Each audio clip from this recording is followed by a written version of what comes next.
ये बताइएगा कि क्या बलूचिस्तान के इलाके खारान में फितना और खवारिज के खिलाफ ऑपरेशन रद्दुल फितना 3 के तहत की जाने वाली इस फैसला कुन कार्रवाई के बाद दहशत गर्दों के नेटवर्क्स का मुकम्मल खात्मा मुमकिन हो सकेगा जो मासूम शहरियों को निशाना बनाने की मंसूबाबंदी कर रहे थे? जी बहुत शुक्रिया। देखिए, let's understand Balochistan is 44% of Pakistan. वाली उनके जो डिस्ट्रिक्ट है that district almost Khyber Pakhtunkhwa के बराबर है। सो that is the vastness of the terrain. और फिर ऊपर से ये है दहशतगर्दी के ये होता है कि initiative is always with the terrorist. वो आते हैं, सरप्राइज अचीव करते हैं और उसके बाद गायब हो जाते हैं। ये लेकिन इसका ये मतलब नहीं है कि वो डोमिनेट कर रहे हैं, लेकिन ये सिंस मीडिया हैंडलिंग इस तरीके से की जाती है, जो इनके रॉ के हैंडलर्स बैठे हुए हैं या GDI के लोग अफगानिस्तान में बैठे हैं, उसको प्रोजेक्शन एम्पलीफाई करते हैं। उनके अपीयरेंस पर सडन टाइम 2 मिनट 5 मिनट के लिए आते हैं, करके वीडियो बना के इसके बाद निकल जाते हैं। लेकिन अभी आपने देखा रिसेंटली जो कंटिन्यूटी है ऑपरेशंस में, इनिशियली इट वाज ऑपरेशन शाबान, इसके बाद हमने ऑपरेशन अल अज़म को देखा, फिर रद्दुल फितना के थर्ड जो ऑपरेशन लॉन्च हुआ है। और उसमें हमने फोकस देखा है कि इनिशियली इट इज़ मस्तूंग से लेके जो एरिया से कल्लात के दरमियान तक खुजदार तक के एरिया था, यहाँ पे टेररिस्ट के पीछे गए और वहाँ से कामयाबी के साथ उनको एलिमिनेट किया गया है। और फिर अभी जो हुआ है ये खारान का एरिया है, वहाँ पे भी टेररिस्ट के खिलाफ ऑपरेशन हुआ है। सो कामयाबी के साथ जारी है। तो लेकिन हम ये नहीं कह सकते हैं कि टोटल है कि एलिमिनेशन हुई है, लेकिन ये है कि एक रिजॉल्व है सिक्योरिटी फोर्सेस का और स्टेट ऑफ पाकिस्तान का कि अल्टीमेट ऑब्जेक्टिव है एलिमिनेशन ऑफ टेररिज्म। और जिस कामयाबी के साथ हम कर रहे हैं कि वो दिन दूर नहीं है। आल्दो देखें जो स्ट्रेंथ इतनी ज़्यादा नहीं है जो बलूचिस्तान में फितना और हिंदुस्तान वाले जो ऑपरेट कर रहे हैं, जो ब्रास के अंडर बैनर के तहत वो ऑपरेट कर रहे हैं, लेकिन ये है कि ऑपरेशन कामयाबी के साथ जा रहे हैं, विद फुल अथॉरिटी के साथ है। और इसमें यह है कि सिक्योरिटी फोर्सेस जो पाकिस्तान आर्मी बड़ी कामयाब हुई है डिग्रेड करने में उनको, उनकी जिस तरह के ऐसे कैजुअलिटीज हो रही हैं। और इवन रिसेंट DGISPR की प्रेस ब्रीफिंग में हमने देखा जो मैक्सिमम ऑपरेशन बलूचिस्तान में हुए और कामयाबी के साथ हुए हैं, और ये कामयाबी के साथ जारी रहेंगे और अल्टीमेटली है elimination from across Balochistan. We are really hoping for that. Sir, ये जो हलाक होने वाले दहशतगर्द के पास से भारी मिकदार में जदीद असलहा और जंगी सामान बरामद हुआ है, doesn't that confirm that these terrorists had organised external support? इसमें तो कोई शक नहीं है। और देखें कि जब American when they left Afghanistan तो दे लेफ्ट बिहाइंड $7.2 बिलियन का वेपन्स थे। और फिर इम्पोर्टेंटली ये है कि तमाम लेटेस्ट वेपन्स हैं, नाइट विजन डिवाइसेस हैं, थर्मल इमेजरी के साथ वेपन्स हैं, स्नाइपर जो राइफल्स हैं उनके पास हैं, बाकी मशीन गन है, AK-47 है। और इसके अलावा अभी तो recently they are also getting drones from India से आ रहे हैं और उनको असेंबल करते हैं।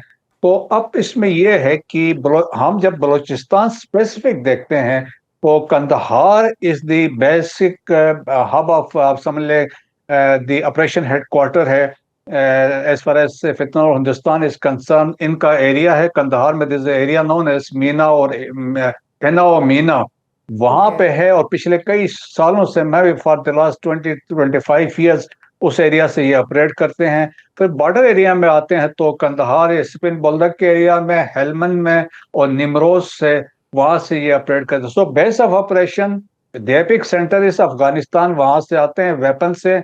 और ये है कि फुली बेसिकली जो ऑपरेशंस होती है normally they are conceived by रॉ और फैसिलिटेटेड बाय GDI और फिर अकॉर्डिंगली करते हैं। स्पेशली अगर आप देखें हेरोफ के नाम से ऑपरेशन हुए हैं, इसके पीछे भी जो माइंड था वो रॉ का था, या जो उसको जाफर एक्सप्रेस को हाईजैक किया था, तो again it was behind the रॉ, क्योंकि रॉ they were in communication. So Indian hand तो 100% है, इनरिफ्यूटेबल एविडेंस है। We have already submitted 5 dossiers of Indian involvement. और आपको याद होगा 2009 में पहला डोजियर सबमिट हुआ था जब शर्म और शेख में व्हेन गिलानी साहब then prime minister confronted Manmohan Singh Indian prime minister, और उन्होंने खुद मान भी लिया था कि हम अफगानिस्तान इंडियन रॉ जो है आप बलूचिस्तान में क्या कर रहे हैं।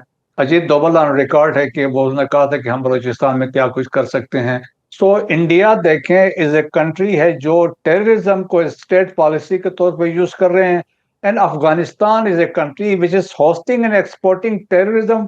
Eight the same time they are facilitating the Indian रॉ और वो अगेंस्ट पाकिस्तान, वहां से जो टेररिज्म जी है सर। इन बलोचिस्तान सर उनके जैसे कि आप facilitation से कह हो रहा है। रहे हैं कि Afghanistan and India are involve and they are all behind this, और अब तो कल जो यूएन की रिपोर्ट आई है उसमें भी इस बात की तस्दीक हो गई है कि अफगानिस्तान की सरजमीन को यूज़ किया जा रहा है पाकिस्तान में दहशतगर्दी फैलाने के लिए। पाकिस्तान को इस सिचुएशन में हमसाया ममालिक के खिलाफ कौन से इकदाम उठाने चाहिए? देखिए, पाकिस्तान ने, अगर आपको इफ यू रिकॉल, हमने तमाम वो ऑप्शंस करके देखे हैं कि जो अफगानिस्तान को कन्विंस कर सके। आपने देखें कि जरगे भेजे, आपने उलमा को भेजा यहाँ से, और इसके अलावा फिर आपने बातचीत के लिए आपने एम्बेसडर दुर्रानी को हमने देखा, फ्रिक्वेंटली विजिटिंग एम्बेसडर सादिक को हमने देखा, फॉरेन मिनिस्टर को जाते हुए देखा, डिफेंस मिनिस्टर को देखा, इंटीरियर मिनिस्टर को वहां पे देखा, और फिर इसके बाद दोहा वाली बातचीत भी हुई, इस्तांबुल वाली बातचीत भी हुई, रियाज वाली बातचीत भी हुई, उरमची वाली बातचीत भी हुई। इसका मतलब ये था they are able to destabilize Pakistan India के सपोर्ट से, क्योंकि there are two countries, one is India, the other is Afghanistan, जिन्होंने पाकिस्तान को दिल से एक्सेप्ट नहीं किया है as a independent sovereign state, as their neighbour. So therefore 1950 से इंडिया और Afghanistan they had this friendship treaty, उसके बाद से वो लगे हुए हैं। This is a long history, मैं तो गिनवा सकता हूँ, लेकिन ये है कि देयरफॉर वो कोई भी गवर्नमेंट है, चाहे वहां बादशाह थी, चाहे वो सो कॉल जो कम्युनिस्ट आए, या इसके बाद जो सो कॉल डेमोक्रेसीज थी, तालिबान थे, सबका एक ही गोल था, टू डिस्टेबलाइज पाकिस्तान।